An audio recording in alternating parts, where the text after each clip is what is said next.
Donc Daf Pe Gimel, nous commençons à la première ligne, Tana Vechatzi Chatzi Chetzia. Donc nous avons vu dans la Mishnah, concernant le din du Hirouv, Hirouvet Trumim, comme nous l'avons déjà vu, à partir de l'endroit où on passe Shabbat de la ville, où on est à l'entrée de Shabbat, on a le droit de se déplacer 2000 amot tout autour de cette ville. C'est-à-dire environ 1 km, 1 km 200 en dehors de la ville. Au-delà de ces 2000 amot, nous avons l'interdiction de sortir de la ville, sauf si on met un hérouv, c'est-à-dire on va mettre la quantité, comme nous avons vu, de 2 seudot, de 2 repas, à la limite des 2000 amot de la ville, et nous avons donc, à partir de cet endroit, encore 2000 amot, et donc de la ville, nous avons 4000 amot. C'est-à-dire on considère que l'on passe Shabbat là où on a posé nos 2 repas. La Gemara, dans le daf précédent, nous avait rapporté tous les calculs, quelle est la quantité de ces 2 seudot. Et nous avons vu une marloquette entre Rabbi Yochanan ben Beroka et Rabbi Shimon. Combien de quantité de pain devons-nous mettre pour ce hérouv? Nous avons vu que d'après Rabbi Yochanan ben Beroka, c'était un kikar qui était acheté par un pundion, une monnaie de l'époque, pundion. Donc ce morceau de pain, un kikar, on ne sait pas exactement quelle est la grandeur de ce morceau de pain. Rabbi Yochanan ben Beroka nous explique lorsqu'on peut acheter une mesure de 4 séines de pain pour un sela. Et d'après Rabbi Shimon, c'était 2 tiers d'un kikar d'un pain, lorsque nous avons 3 pains pour un quart. Et nous avons vu à la fin de notre hamoud, du hamoud précédent, que la marloquette entre Rabbi Yochanan ben Beroka et Rabbi Shimon est la suivante. C'est que d'après Rabbi Shimon, dans un cave, il y a l'équivalent de 9 seudot, de 9 repas. Et donc, puisque nous devons avoir 2 repas, donc nous avons 2 neuvièmes d'un cave, c'est-à-dire puisque dans chaque cave on fait 3 pains avec un cave, donc 2 tiers d'un pain, c'est l'équivalent des 2 seudot.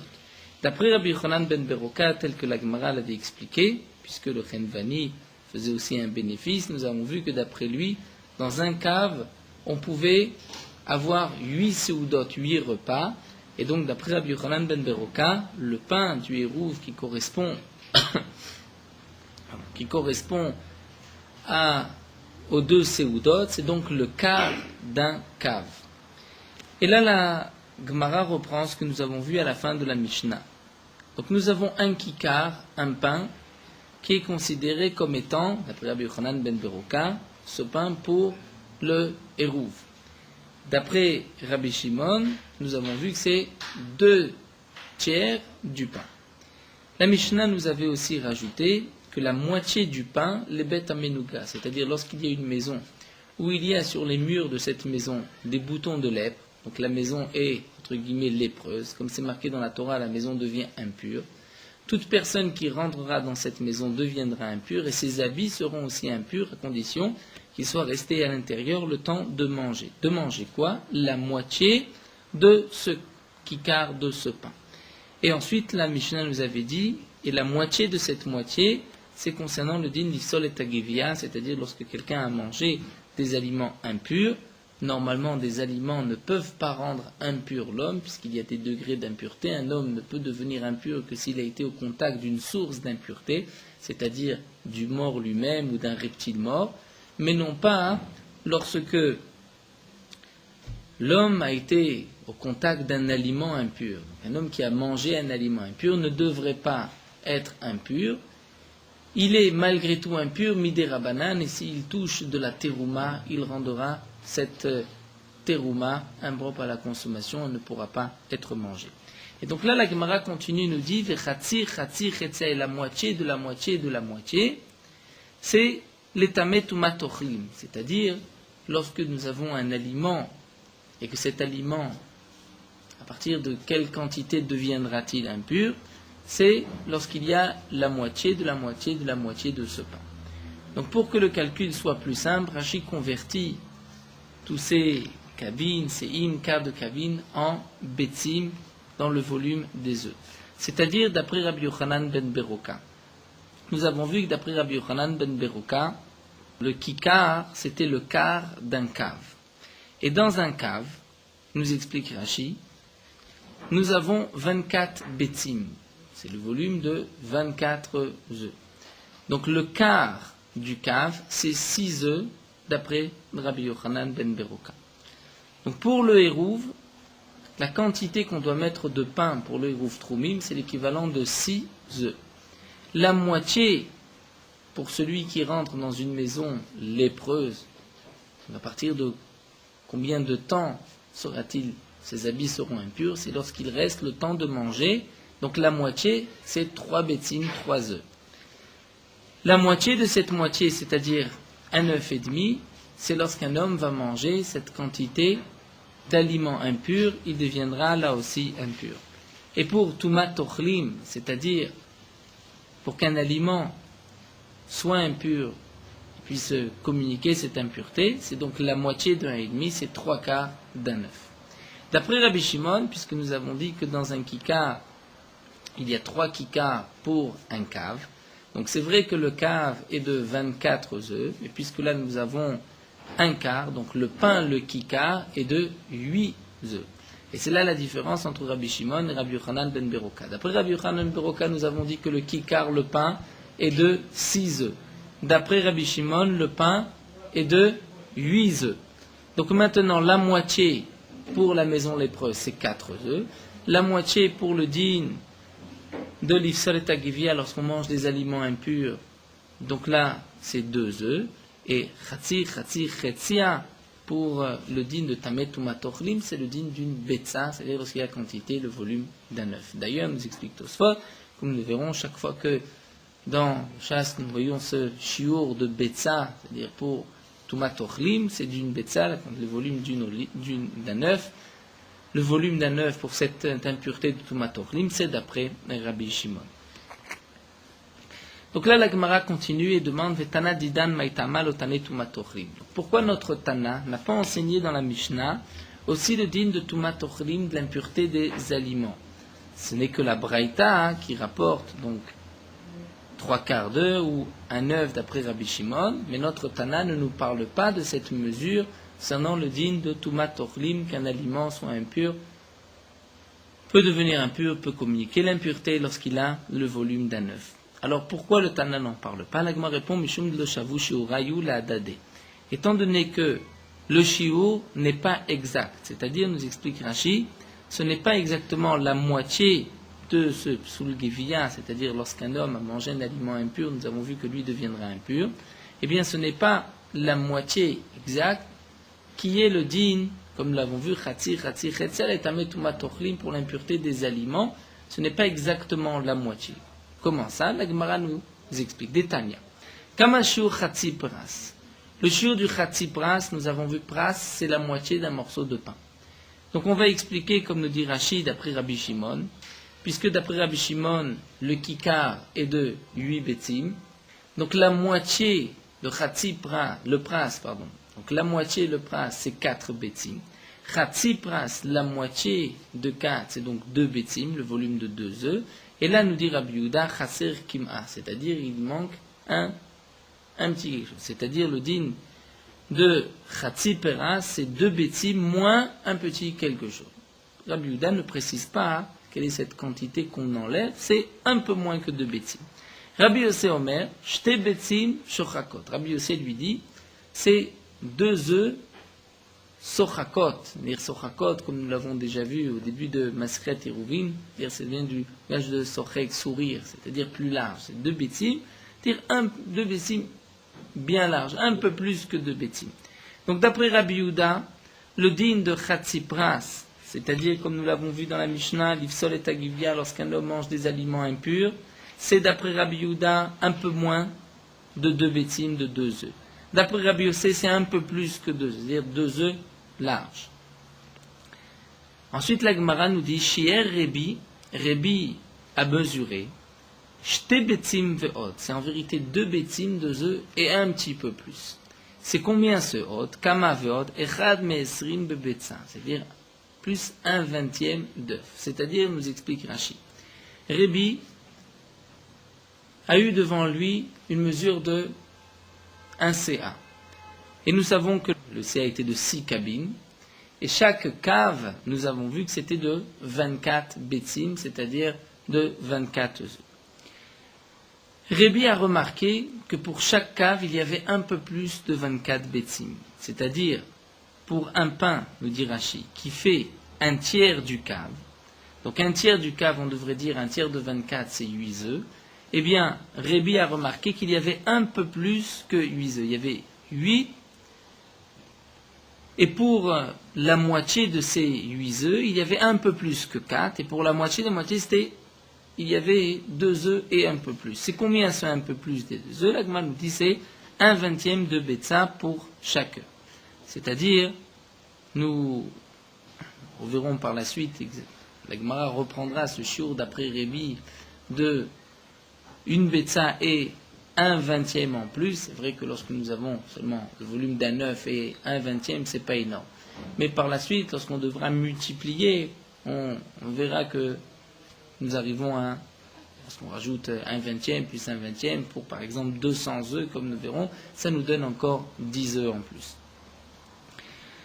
Donc la Gemara ici nous a déjà rapporté que le din de Chatzi Peras, c'est-à-dire la moitié, pour le din de l'Ifsol et Tagivia, lorsqu'un homme mange un aliment impur, à partir de quelle quantité il deviendra impur, il ne pourra pas toucher la terouma, et s'il touche la terouma, cette terouma sera impure. C'est, donc d'après Rabbi Yehuda, un peu moins de 2 œufs, d'après Rabbi Yossé, un peu plus, et d'après Rébi, c'est l'équivalent de 2 œufs et de 1/20 d'œuf. Ensuite, la Gemara nous dit, donc voyons voir pour le din d'une betza, c'est-à-dire que lorsqu'un aliment a le volume d'une betza, il deviendra impur. C'est combien betza? Tanya. Rabbi Nathan ve Rabbi Dosa amrou, ka betza she amrou. Donc normalement, on devrait dire que l'œuf, c'est la moitié de ce que nous venons de voir. Donc la moitié, d'après par exemple Rabbi Yehuda qui a dit un peu moins de 2 œufs, donc la moitié c'est aussi un peu moins d'un œuf. D'après Rabbi Yossé, 2 œufs larges, dire un peu plus, donc là aussi ce sera un œuf et un peu plus. Et d'après Rébi qui a dit 2 œufs et 1/20, la moitié devrait être un œuf et la moitié d'1/20. Et bien dans cette braïta, nous allons voir que ce n'est pas exact, et c'est donc pour cela que la Gemara nous dit qu'on n'a pas voulu rapporter dans la Mishnah le shiur, puisque le shiur n'est pas exactement la moitié. Ici, nous avons une braïta, Tanya Rabbi Nathan ve Rabbi Dosa amrou, kabetza chez amrou. Le din de kabetza, le din de l'impureté des aliments, chez amrou, qu'on a dit, c'est kamoa avec eklipata, c'est-à-dire le volume d'un œuf, avec eklipata et aussi de sa coquille. Et donc nous dit Rashi, d'après Rabbi Yehuda, c'est un peu moins de la coquille. Alors que là, nous avons l'œuf et la coquille. D'après Rabbi Yossé, c'est aussi un œuf et sa coquille, mais un œuf plus large. Et même d'après Rébi, puisqu'on rajoute le 1/20, c'est encore un peu plus. Ensuite, c'est marqué, donc Chachamim omrim kamoa belo klipata. D'après Chachamim, c'est comme un œuf sans son écorce. Donc là aussi, nous explique Rashi, le shiur est plus petit. Donc nous voyons, comme nous l'avons vu, que la Mishnah ne veut pas nous marquer aussi la moitié pour un aliment qui devient impur, c'est-à-dire qui pourra aussi communiquer cette impureté, puisque ce n'est pas exactement la moitié. Ensuite, l'agma continue, donc toujours nous sommes dans des petits calculs, Amar Afram, Bar Papa, Amar Afrizda, Zod Verabuda, Verabiosé. Ce que nous venons de voir, le volume d'un œuf, lorsqu'un aliment devient impur, pourra communiquer cette impureté lorsque cet aliment a le volume d'un œuf, c'est d'après Rabbi Yehuda et Rabbi Yossé. Et donc nous avons dit ou un œuf avec son écorce ou un œuf sans son écorce. Aval Chachamim omrim kebetza ou merza shochakot. Mais les Chachamim dit c'est comme un œuf et demi, mais en calculant un peu large, chakot, c'est-à-dire comme si on sourit, on élargit, un peu élargi. Uman Chachamim, mais qui sont ces Chachamim? Donc d'après ce que nous avons vu, on peut tout de suite répondre, c'est ce que l'Agma va nous dire, Rabbi Yochanan ben Beroka. Puisque, on se rappelle, d'après Rabbi Yochanan ben Beroka, nous étions arrivés au Chatzi Chetzia qui était un œuf et demi. puisque d'après Rabbi Yochanan ben Beroka, nous avons vu que le shiur d'un cave, il y avait l'équivalent de 9 séoudot, et donc nous sommes arrivés, de 8 séoudot, et nous sommes arrivés donc, en fin de compte, à un œuf et demi. Alors l'Agma demande Pshita, c'est évident, puisque d'après les calculs que nous avons faits, nous arrivons d'après Rabbi Yochanan ben Beroka à un œuf et demi. L'Agma répond Shochakot atelash moinan. Il vient nous enseigner le din que ce n'est pas un œuf et demi juste, mais c'est avec une mesure un peu plus large, Sochakot. Là, l'Agmara repart encore dans d'autres calculs concernant les midot de l'époque. Nous allons voir qu'il y avait d'abord ce qu'on appelle la mida, la mesure midbarite du désert. Ensuite, il y a une mesure yerushalmite de Jérusalem, et ensuite une mesure de tziporite de cet endroit de Tzipori. Dans la mesure du midbar du désert, il y avait dans une mesure, par exemple, que nous allons voir, il y en avait 5. Ensuite, à Yerushalayim, on a rajouté cette même mesure et on a mis 6 dans 5. Donc on a rajouté un 6e. Et à Tzipori aussi, pour cette même mesure, on a rajouté encore un 6e. Et donc ce qui maintenant était devenu 5, allait être, pour la même mesure, on allait en mettre 6. Donc là, la Gemara nous rapporte cet enseignement. Keate Ravdimi Amar, lorsque Ravdimi est venu, il nous a dit que Shiger Bunius le Rabbi Moudia de Kondis de Mannusa. Ravdimi nous dit que Bunius, c'était le nom d'un homme, a envoyé à Rabbi Moudia de Kondis, c'est-à-dire la mesure d'un CA, comme nous avons vu, la mesure de l'époque d'un CA. De Manneusa, de cet endroit de Manneusa. Véchier Rabbi, et Rabbi a mesuré qu'il y avait dans ce CA Matan Vesheva Esrebein, l'équivalent de 217 œufs. Alors la Gemara demande à CA d'Echa. C'était un CA de quoi? De quelle mesure? Hide Midbari, c'est la mesure du désert, c'est-à-dire le CA du désert. Alors au contraire, nous dit la Gemara, nous arrivons à 144 bétim, à 144 œufs et pas plus. Pourquoi? Puisque donc dans chaque CA, il y avait 6 cabines. Et chaque cave, comme nous l'avons vu, est de 24 bétim, l'équivalent de 24 œufs. Donc dans la mesure de CA du désert Midbarit, nous arrivons à 144 œufs, puisque nous avons 24 multiplié par 6, nous arrivons donc à 144. Donc comment se fait-il que Rabbi a trouvé dedans 217? Ça va être 144. Donc nous dit la Gemara, peut-être qu'on lui a donné le CA Yerushalmit de Jérusalem. Mais même la CA Yerushalmit, Kufaim Gimel Aves, n'est que 173, puisque lorsqu'on rajoute encore un 6e, et c'est-à-dire, comme Rachid l'explique, c'est le calcul de la Gemara, un 6e millébar de l'extérieur.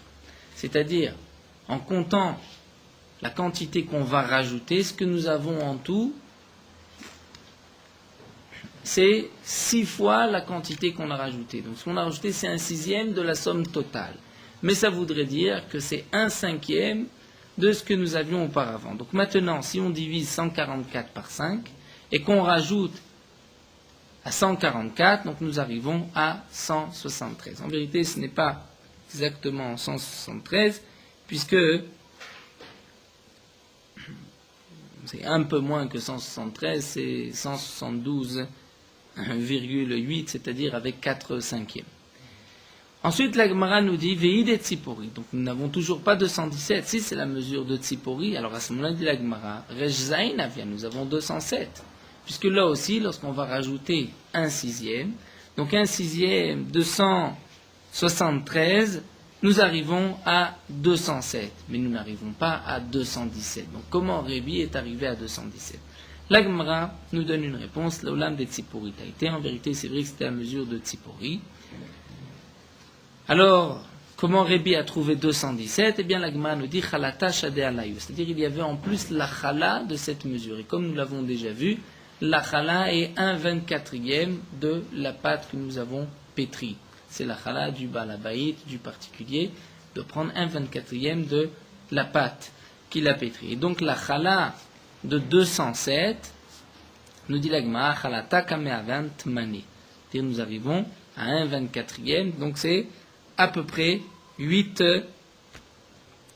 bétim, l'équivalent encore de 8 œufs. Puisque, comme l'explique Rashi, ce n'est pas exactement 8. Lorsque nous allons prendre 207 et que nous allons diviser par 24, donc Rashi nous dit 192 divisé par 24, là nous avons 8 œufs. Et il nous reste encore 15. Donc 15 œufs que nous allons diviser par 24, c'est un peu plus qu'un demi-œuf. Mais donc, le demi n'est pas compté puisque ce n'est pas un œuf entier. Alors la Gemara demande, mais malgré tout, combien est le shiur de la chala kamavet mané? Encore 8 et un peu plus, mais à Kate Batzarle, nous n'avons toujours pas 217. Alors comment Rébi a trouvé 217 au maximum? Nous avons 207 plus 8, donc 215, plus encore un peu plus qu'un demi-œuf, mais nous n'avons pas 217. Alors la Gemara reprend et nous dit, la été ve'odot des Rébi, shadé alayou. Donc en vérité, on va laisser, comme l'explique Rashi, le principe de la chala, mais on va reprendre le ve'od de Rébi, puisque nous avons vu auparavant que d'après Rébi, en vérité, chaque betsa, c'était un betsa plus un œuf plus un vingtième d'œuf.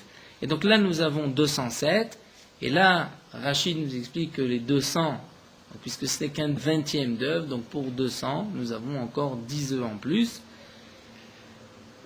Il nous reste un peu plus que 10, puisque nous avons encore pour les 7 autres, donc 7 vingtièmes d'œufs.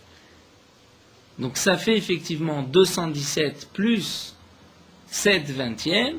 C'est ce que l'agma demande, et Achia veletfe, c'est un peu plus que 217. L'agma répond que de l'avec abetsa lo chashivle, puisque ce n'était pas l'équivalent d'un œuf entier, c'était seulement 7 vingtièmes. Donc là, Rébi ne l'a pas considéré, il n'a pas dit 217 plus 7 vingtièmes, il a dit directement 217. Donc nous avons vu comment Rébi a trouvé dans cette mesure, qui était une mesure de Tzipori, l'équivalent de 217 œufs. La Gemara continue avec un autre calcul. Donc cette fois-ci, après tout ce que nous avons vu, le calcul est simple. La Gemara nous dit Tanu Rabanan sa Yerushalmit eteral midbarit sheut. Eteral midbarit shetut. La mesure CA de Yerushalayim était plus grande que la mesure de CA du désert d'un sixième. Puisque comme nous l'avons dit, la mesure du désert c'était 144 œufs, la mesure de Yerushalayim c'était 173 œufs. Veshel Tziporit, le Tziporit était Yerushalmit Shet était encore un sixième de plus, et nous sommes arrivés à 207. Alors la Gemara nous dit Nimtzet Shel Tziporit eteral midbarit. Donc maintenant la mesure de Tziporit, la dernière, était plus grande que celle du désert de Shlish d'un tiers. Et là la Gemara s'étonne. Comment es-tu arrivé à un tiers? Shlish des man. Un tiers de quoi? Si c'est un tiers, c'est-à-dire, nous avons dit que CA de midbarit est de 144 œufs. Et le CA de Tzipori était de 207 œufs. Donc en vérité, quelle est la différence entre les deux? C'était 63 œufs. Puisque nous prenons 207 moins 144, nous arrivons à 63. Donc la Gemara nous dit, cette différence 63, c'est un tiers de quoi? Si c'est un tiers de la mida de Midbari du désert qui faisait 144, alors 144 qu'on divise par 3, nous arrivons à 48. Nous n'arrivons pas à 63. Alors demande à Gma Miklesh, l'Ish de Midbarit Kama Averbaim Vetmani, nous arrivons à 48 et non pas 63. Vilu Otfa Shitin Vetlat, et la différence là est de 63. Vela Shlish Yerushalmi, donc tu vas dire c'est un tiers de la mesure de Jérusalem. Alors demande à Gma Shlish Dida Kama Averbaim Vetmani, dire un tiers de cette mesure de Yerushalem, c'est combien? C'est 58, nous n'avons toujours pas à 63. Chamishin Vetmani 58, Nechitlate, moins un tiers. Donc nous n'avons pas les 63. Vilu Otfa Shitin Vetlat. Donc comme nous avons vu la différence entre la mesure de Tzipori, la mesure du désert, était de 63. Alors la Gemara nous dit c'est peut-être un tiers de la mesure de Tzipori. Vela de Tzipori, Shlish Dida Kamave, la Gemara nous dit c'est Shivin Nechichada, c'est-à-dire 69. Mais nous n'avons pas 63. Là nous avons dit Viluotfa, Samer Gimel 63. Et là Rabbi Yirmiyah, donc Rabbi Yirmiyah va nous expliquer, va nous dire qu'est-ce que la Gemara a voulu nous dire lorsque cette mesure de Tziporit par rapport à la mesure du désert est de un tiers en plus, alors que nous avons vu que c'est 63. La Gemara explique Nimset Seachel Tziporit eteral midbarit karov le shlichel. C'est-à-dire, nous dit Rabbi Yirmiyah, la Gemara n'a pas voulu dire que c'est exactement un tiers, mais c'est proche d'un tiers. Karov le shlichela. Et shlichela, puisque nous avons vu que le tiers c'est 69, donc là 63 c'est proche de 69. Et ce chiffre de 69, Veshlish et la Karov le Merza de Midbar était proche de la moitié de la mesure du désert, puisque la moitié de la mesure du désert de 144 c'est 72, donc 69 est aussi proche de 72. Et la Ravina n'est pas d'accord, Matkif la Ravina, puisque dans la Mishnah, dans la Braïta, c'est pas marqué Midé Karov, Katané, ce n'est pas marqué que cette mesure est proche de celle-ci et l'autre proche de l'autre. Et la Ravina, donc Ravina va conclure et va nous dire, Achikama, Nimtzet Shlish Shel Tzipori, Beveduyot Shel Rebi, Yetera al Merza Shel Midbarit Shlish Betza. C'est-à-dire qu'en vérité, la mesure de Tzipori, le tiers, si on rajoute les Veod, les plus de Rebi, donc là, effectivement, nous avons, en plus de la mesure du désert, un tiers de Betza, un tiers d'œuf. C'est ça ce que la Braïta veut nous dire, un tiers. Comment ça? Rashi nous explique, lorsqu'on rajoute les plus de Rebi, puisque Rebi, sur chaque Betza, a rajouté un vingtième. Donc là aussi, lorsqu'on rajoute de 207, on va rajouter les 2 vingtièmes de Rebi. Donc nous arrivons à 217, et donc le tiers de 217, c'est 72 et un tiers. Donc effectivement, c'est ce que la Braïta a voulu nous dire, grâce au Voduyot Shel Rebi, les mesures en plus de Rebi, nous avons Yeteral Merza Shel Berit, plus que la moitié de Midbarit, puisque Midbarit nous avons dit que c'est 72, la moitié, puisque c'était 144, donc ça fait 72, donc nous avons encore Shlish Betza, un tiers de Betza. Un dernier calcul, avant de reprendre les dynimes de Hérouvine, c'est concernant le shiur de la chala. Nous savons que lorsqu'on pétrit une pâte, nous devons prendre le shiur lorsqu'il y a la quantité requise, nous devons prendre une partie qui va être la chala. Quelle doit être la quantité de farine? Là, la Gemara va nous le dire. Tanoura Banan, c'est marqué dans le pasuk Reshit Arisotrem. C'est-à-dire, lorsque vous faites une pâte, vous devez prendre un début, une petite partie qui va être la chala de cette pâte. À partir de combien? Si on fait une pâte avec 200 grammes de farine, est-ce qu'on doit aussi prélever la chala? Eh bien, la Gemara nous dit, que signifie arisotrem, votre pâte? Et nous tournons la page, Kedé isotrem, l'équivalent de votre pâte, ce que vous aviez l'habitude de pétrir dans le désert. Dans le désert, au sujet de la manne, nous voyons que les Bnei Israël avaient un dixième de Epha. Encore une mesure, la Epha. Un dixième de Epha, ça c'est la pâte que les Bnei Israël avaient dans le désert.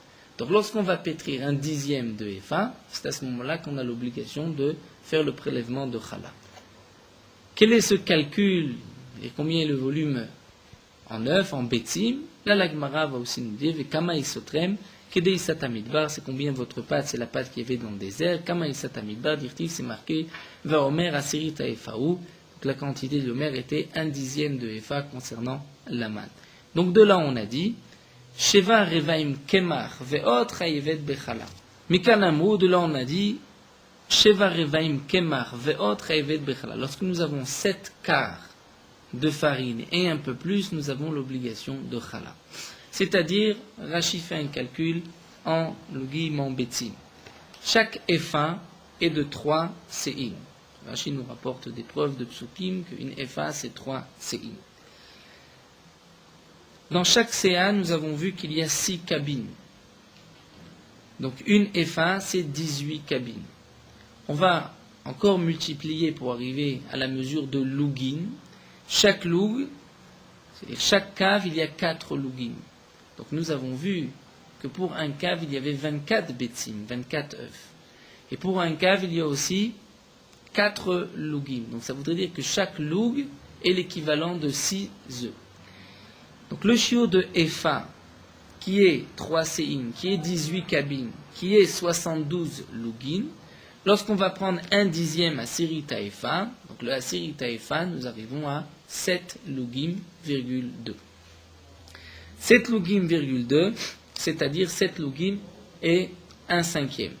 Ce 1 cinquième, c'est combien? Rashi fait le calcul. Rashi nous dit qu'en fin de compte, ce 1 cinquième, c'est l'équivalent d'un œuf et 1 cinquième d'œuf. Pourquoi? Puisque chaque loug est égal à 6 bétim, à 6 œufs. Donc lorsque nous avons ici 1/5 de loug, donc nous avons l'équivalent d'un œuf et 1/5 d'œuf.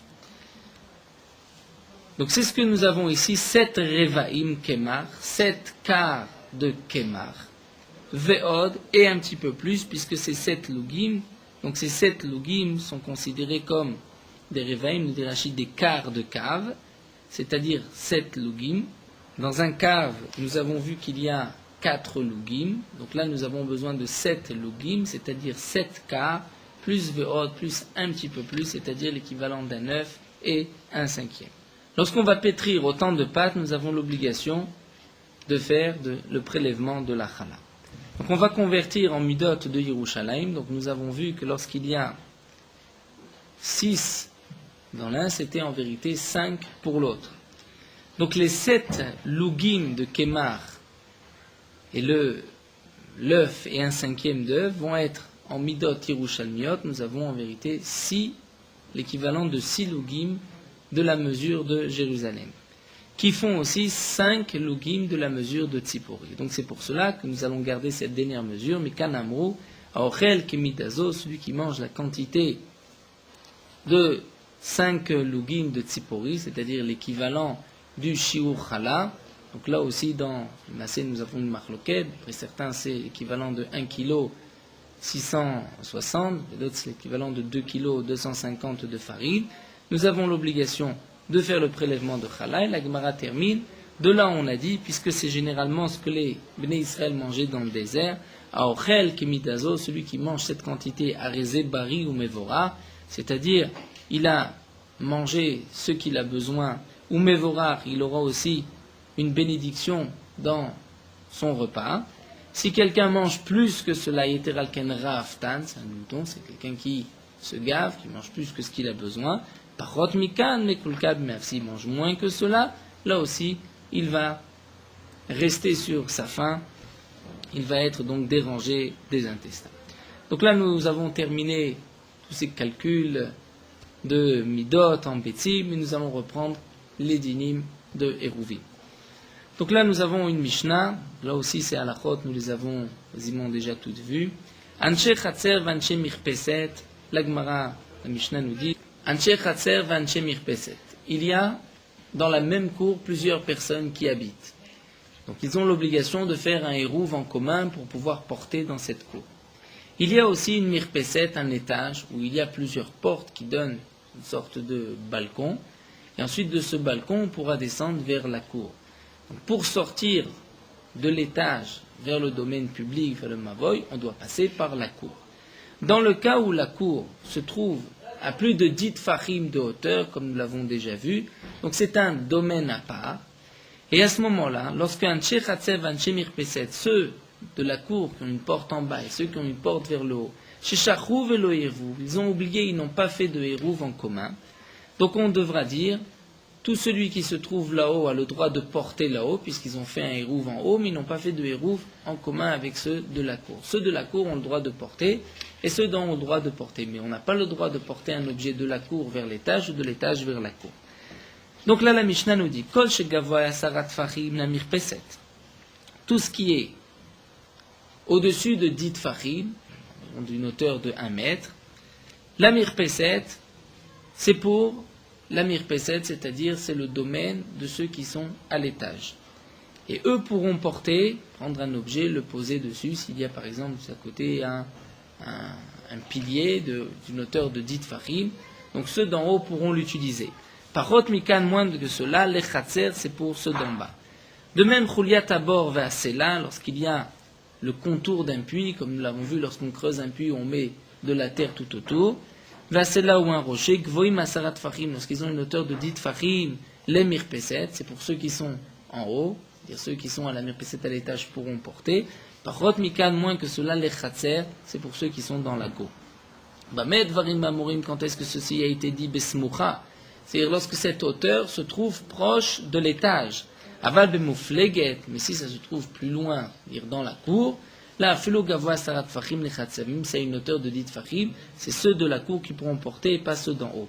Vezo ismoucha, quelle est la mesure smucha, on va dire c'est proche de la mirpeset, c'est-à-dire de l'étage, kol shenochokar bat tfachim, lorsque ce n'est pas plus loin de 4 tfachim. Alors la Gemara, nous allons juste commencer la sugya. Nous avons quasiment déjà vu tous les cas qui vont être apportés. La Gemara nous dit pshita, ce cas-là est évident. La zeb et pétar la zeb et pétar. C'est-à-dire, nous explique Rashi, lorsque deux cours n'ont pas fait de hérouv en commun, donc nous avons vu qu'ils n'ont pas le droit de porter d'une cour à l'autre. Lorsqu'il y a un domaine intermédiaire entre les deux, qui n'appartient ni à la cour de gauche ni à la cour de droite, mais que ce domaine est un domaine qui peut être facilement utilisé, c'est-à-dire qui a à la portée de main à la même hauteur que la cour de gauche, qui a la même hauteur que la cour de droite, donc dans ce cas-là, la zebepeta la zebepeta, c'est le même din ainu chalon sheben shte chatzerot de la fenêtre qui se trouve entre deux cours. C'est-à-dire, nous explique Rashi, si on a fait un hérouv en commun, on pourra porter d'un endroit à l'autre, on pourra porter aussi dans cette cour. Sinon, aussi bien la cour de gauche, la cour de droite ont l'interdiction d'utiliser cet endroit intermédiaire, puisque cet endroit peut être utilisé par tous les deux, et puisque c'est un réchoute qui appartient aux deux, ils n'ont pas fait de hérouv en commun, on ne pourra pas prendre d'une cour et poser un objet sur cet endroit intermédiaire. Maintenant, un autre cas, la zébezrika, la zébezrika.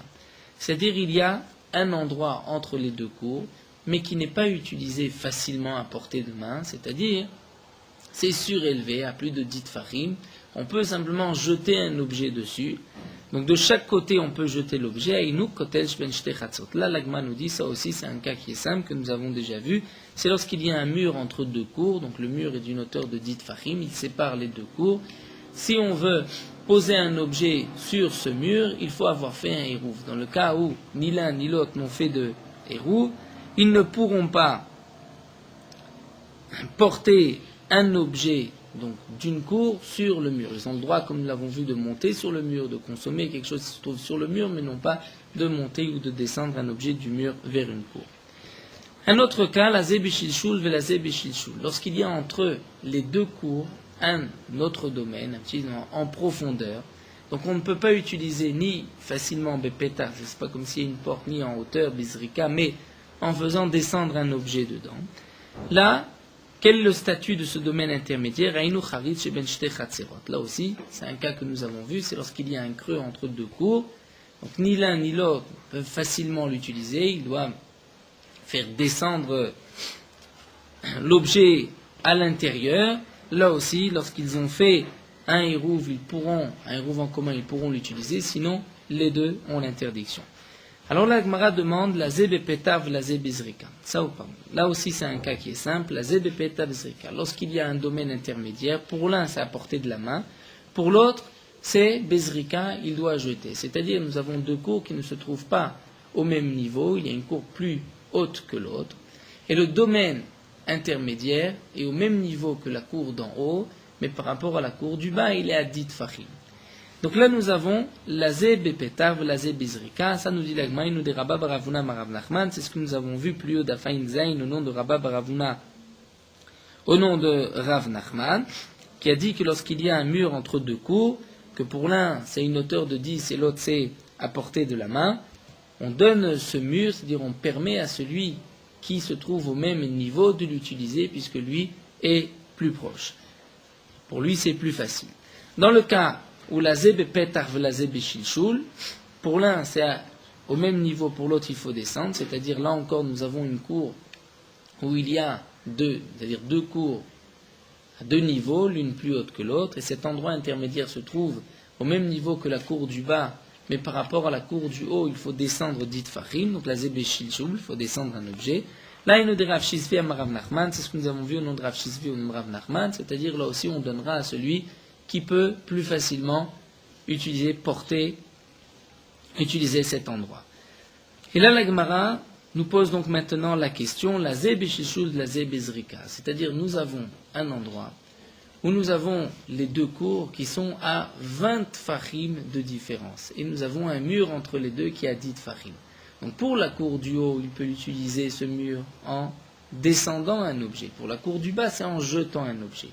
Donc aucun des deux n'a la facilité d'utiliser cet endroit. à qui on va donner cet endroit, celui du haut, celui du bas, aux deux, eh bien nous avons une marloquette. Amarav, Shneim Asurim, d'après Rav, les deux ont l'interdiction, puisque les deux peuvent utiliser difficilement cet endroit. Donc il n'y en a pas un qui l'utilise mieux que l'autre. Donc il appartient aux deux, puisqu'ils n'ont pas fait de hérouv en commun, ils ne pourront pas utiliser cet endroit. Shmuel Amar Notnim Oto Lazé Beshilshul. Shmuel lui pense qu'on donnera à celui qui est en haut et qui utilisera en faisant descendre un objet. Pourquoi? Shmuel considère que utiliser un endroit en descendant, c'est plus facile qu'un endroit qui est surélevé, qui est plus haut. Et donc, on reprend la règle que nous avons vue, lorsqu'il y a un endroit qui pour l'un est benachat, peut être utilisé facilement, pour l'autre difficilement, on donnera à celui qui peut être utilisé facilement. Donc de même aussi, d'après Shmuel, celui qui va utiliser cet endroit Béchichoul en faisant descendre cet objet, c'est lui qui a une utilisation plus facile plutôt que de l'utiliser en hauteur, et donc cet endroit, lui aura le droit, celui du haut aura le droit d'utiliser cet endroit, mais celui du bas n'aura pas le droit, comme nous l'avons fait. Nous allons nous arrêter ici, on reprendra ensuite la Gemara